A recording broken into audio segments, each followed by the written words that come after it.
कब्जा खाली करना पड़े तो क्या होगा? कब्जे को साबित करने के लिए आपको क्या करना होगा? ग्राम पंचायत के अंदर नोटिस आता है धारा 67 का, तो उसका जवाब कैसे देना होगा?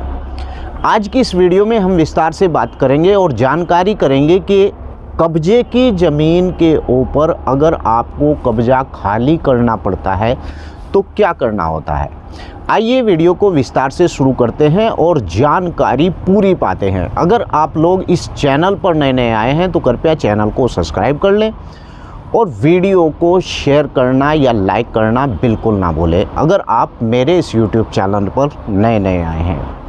अगर आप लोग इस चैनल को ज्वाइन भी करना चाहते हैं तो कृपया आप इस चैनल को ज्वाइन भी कर सकते हैं, क्योंकि मैं भूमि से संबंधित अनेकों प्रकार की वीडियो इस यूट्यूब चैनल पर डालता रहता हूं और इससे भी अलग टॉपिक के ऊपर मैं इस यूट्यूब चैनल के ऊपर वीडियो बनाता रहता हूं।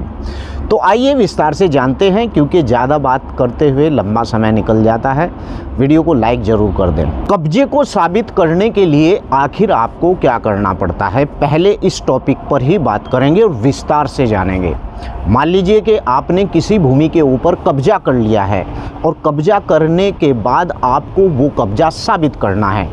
आपने किसी भूमि के ऊपर कब्जा किया और किसी व्यक्ति ने कहा कि एक लिमिटेशन एक्ट 1963 इस बात की गवाही देता है कि अगर किसी व्यक्ति का 12 साल तक उस ज़मीन पर कब्जा है तो वो भूमि का मालिक कब्जे का यानी कि मालिकाना हक मिल जाता है। अभी सुप्रीम कोर्ट का इस पर एक फैसला भी हुआ है, 12 साल तक जिस व्यक्ति का कब्जा वो भूमि उसी की ही होती है। अब ये हर एक यूट्यूबर बता रहा है।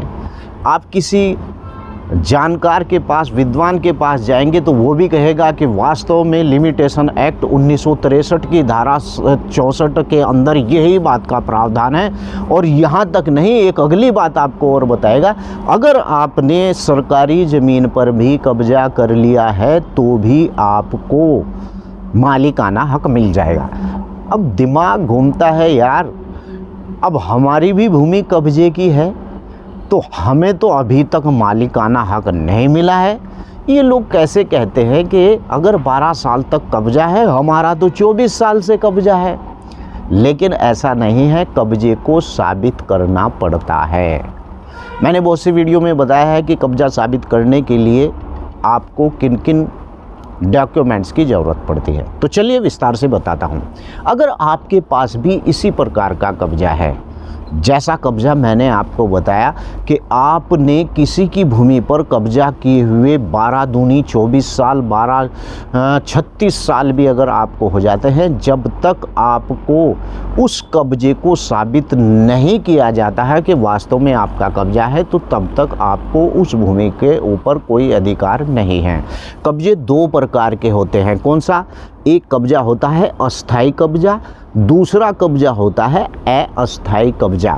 अब ये अस्थाई कब्जा क्या है? अगर आपने किसी की भूमि पर कब्जा कर लिया है, अस्थाई कब्जा, और कभी भी इस कब्जे को नहीं छोड़ा है और यहाँ पर आपका रहन सहन है, यहाँ पर आपका रहन सहन है अस्थाई कब्जे पर, और वहाँ आपने बिजली का बिल भी ले लिया है, कनेक्शन भी ले लिया है, वहाँ पर आप उस ज़मीन के ऊपर आप खेती बाड़ी भी कर रहे हैं या उस ज़मीन के ऊपर आपने मकान बना लिया है, वहीं पर आपका गैस का कनेक्शन भी हो गया है, वहीं पर आपने उस भूमि के ऊपर लोन भी ले लिया है, यानी कि आबादी की अगर भूमि है, और वहीं पर आपने अगर कृषि की भूमि है, वहीं पर उस भूमि चाहे भले ही वो दूसरे के कब्जे की भूमि है, क्योंकि ये योजना है, अगर आपने उस पर किसान कार्ड बनवा लिया है और आपके पास उसका पूरा एविडेंस है, या फिर जिस भूमि पर आपने कब्जा कर रखा है अस्थाई, आप उस भूमि के ऊपर गन्ना बोते हैं और आपका गन्ना फैक्ट्री में जाता है, तो वहाँ आपको अस्थाई कब्जे के ऊपर वो सभी डॉक्यूमेंट्स उपलब्ध हो जाएंगे जो आपकी इस बात को साबित करता है कि वास्तव में 12 साल से जो असली भूमि का मालिक है वो उस भूमि के ऊपर काबिज नहीं है, लेकिन जिस व्यक्ति ने उस भूमि पर कब्जा किया है वो व्यक्ति उस भूमि का मालिक है, क्योंकि ये डॉक्यूमेंट्स इस बात को साबित करते हैं। ये हुए कब्जे के डॉक्यूमेंट्स। और ऐसे ही आप जब आपके खिलाफ 12 वर्ष के बाद जो ज़मीन का असल मालिक है वो 12 वर्ष के बाद आपको वहाँ से निकालने का प्रक्रिया शुरू करता है, तो क्या होता है कि आप न्यायालय में जाकर उन डॉक्यूमेंट्स को दिखाकर अपना प्रतिकूल कब्जा साबित कर सकते हैं। जी हाँ, बिल्कुल, इन डॉक्यूमेंट्स के आधार पर। लेकिन अब क्या होगा कि अगर कब्जा जिसकी पहली प्रॉपर्टी है, यानी कि जिस व्यक्ति की वो असल प्रॉपर्टी है, वो अगर 12 वर्ष तक आपके खिलाफ न्यायालय में नहीं जाता है और इस बात का दावा नहीं करता है कि फला व्यक्ति ने मेरी भूमि पर कब्जा कर रखा है, अगर वो 12 वर्ष के अंदर चला जाता है तो ये प्रतिकूल कब्जा साबित नहीं होगा। लेकिन बाद में क्या फैसला आता है न्यायालय से, उसके ऊपर कहा कुछ नहीं जा सकता, क्योंकि वो कब्जेदार भी है। बस कब्जे साबित करने के लिए आपको डॉक्यूमेंट्स की डेट दिखानी पड़ेगी कि तब से आप इस भूमि पर कब्जा है धारी हैं। अब बात करें दूसरा कब्जा। पहला कब्जे के बारे में मैंने बता दिया, अस्थाई कब्जा। दूसरा कब्जा होता है अस्थाई कब्जा। ये दूसरा अस्थाई कब्जा क्या होता है कि कभी आपने उस भूमि पर कब्जा कर लिया और फिर कोई डंडा लेकर आपके पीछे भाग पड़ा, आपने फिर वो कब्जा छोड़ दिया। उसके बाद उस भूमि का असल मालिक फिर कहीं विदेश या लंबा दूर चला जाता है तो आपने उसकी गैरहाजिरी में फिर कब्जा कर लिया। जब वो मालिक आया तो फिर कब्जा छोड़ भागे, तो इस कब्जे को कहते हैं अस्थाई कब्जा।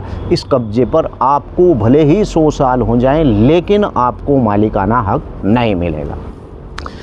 तो मैंने इस वीडियो के अंदर स्पष्ट कर दिया है, इस तरीके से आपको कोई भी नहीं बताएगा। सब लोग पैसे के चक्कर में कोई कुछ बताएगा, कोई कुछ बताएगा, लेकिन मैंने आपको इसमें बिल्कुल स्पष्ट कर दिया। और 3-4 दिन पहले सुप्रीम कोर्ट ने भी इस बात को कहा है कि जिस व्यक्ति का कब्जा 12 साल तक होता है वो भूमि उसी की ही होती है।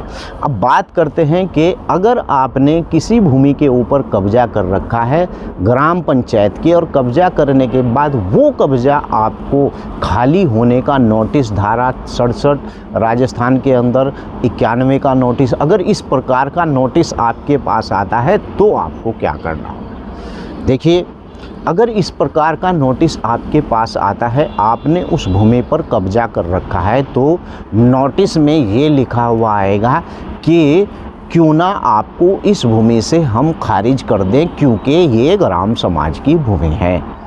अगर इस भूमि के अंदर आपका कारण बताओ नोटिस उसे कहा जाता है, कारण बताओ नोटिस, जी हाँ, उसे ही कहा जाता है कि आपने सरकारी भूमि पर कब्जा कर लिया है, कारण बताओ नोटिस 30 दिन की उसकी अवधि होती है। अगर वहाँ आप साबित कर देते हैं कि वास्तव में इस भूमि के ऊपर हमारे बाप दादाओं का कब्जा चला आ रहा है और ये ग्राम समाज के अंदर, आबादी के अंदर भूमि आ रही है, भले ही वो सरकारी भूमि हो, क्योंकि ग्राम पंचायत की जितनी भी भूमि होती है जिस पर आपका मकान भी बना हुआ है, इसके बाप दादा के आपके पास कोई कागज़ नहीं है, अगर एक लिहाज से माना जाए तो ये सरकारी भूमि होती है। लेकिन अगर वो दायरे में आता है आबादी के, तो उस पर आपकी कोई एक्शन नहीं लिया जा सकता, क्योंकि इसके ऊपर भू राजस्व अधिनियम 2006 के अंदर भी नियम है और उत्तराखंड के अंदर पता नहीं कौन सा नियम लागू, वही नियम लागू है जो उत्तर प्रदेश के अंदर, वही नियम है। यहाँ 2005 भूमि उत्तराधिकार अधिनियम कुछ ऐसा ही लेकर उत्तराखंड के अंदर कानून बनाया था 2005, लेकिन वो यहाँ सक्सेस नहीं हो पाया। वो उत्तर प्रदेश का ही कानून उत्तराखंड में चलता है, यहाँ की सरकार उसके अंदर कुछ ना कुछ चेंजिंग कर देती है, लेकिन इनका कोई अपना कानून इस प्रकार का नहीं है। अगर इस प्रकार से आपको नोटिस जारी होता है तो आपको कब्जा साबित करने के लिए भैया कुछ ना कुछ तो दिखाना ही पड़ेगा। तो वहाँ से नोटिस आएगा, या तो उस नोटिस के खिलाफ आप न्यायालय में जाकर उस नोटिस को स्टे भी करा सकते हैं। देखिए, रेवेन्यू की जितनी अदालत हैं ये किसी को इंसाफ नहीं देती हैं, ये तो तारीख पर तारीख। अगर इस प्रकार का कोई नोटिस आपके पास आता है, भले ही आपने उसके ऊपर मकान बना लिया है, लेकिन वो भूमि तालाब की, खाद के गड्ढे की, इस प्रकार की भूमि नहीं है, तो ऐसे नोटिस को आप न्यायालय के द्वारा बैंड भी कर सकते हैं, यानी कि उसके ऊपर आप नोटिस को लेकर उस पर स्टे भी ला सकते हैं, हमेशा के लिए ही ला सकते हैं। तो इस प्रकार से अगर आपके पास धारा 67 का नोटिस आता है तो उसकी कार्रवाई यही है, या तो आप ये साबित करें कि आपकी ये भूमि है, या ये साबित करें कि आपने ये भूमि आपके बाप दादाओं ने कब्जा रखी थी, या उस पर आपके बाप दादाओं का मकान था और ये पूर्व में सन 1990 से चला रहा था, क्योंकि राजस्व अधिनियम 2006 के अंदर भी है, अगर सन 90 से पहले किसी व्यक्ति ने किसी भी ग्राम समाज की ज़मीन पर तालाब को छोड़कर, इसे छोड़कर अगर मकान बना रखा है तो वो भूमि उसी की ही होती है जिसने उसके ऊपर मकान बना रखा है। तो इस प्रकार से आप अपना कब्जा भी साबित कर सकते हैं और आप धारा 67 के आधार पर उस नोटिस का जवाब भी दे सकते हैं। 91 का नोटिस, राजस्थान के अंदर इसे 91 का नोटिस बोला जाता है, जो तहसीलदार के द्वारा दिया जाता है। कारण बताओ नोटिस, आपने चरागाह की भूमि पर कब्जा किया है। इसी प्रकार के जितने भी कब्जे होते हैं, ये रेवेन्यू के न्यायालय में कुछ नहीं होता है, सब बकवासबाजी वाली बात है।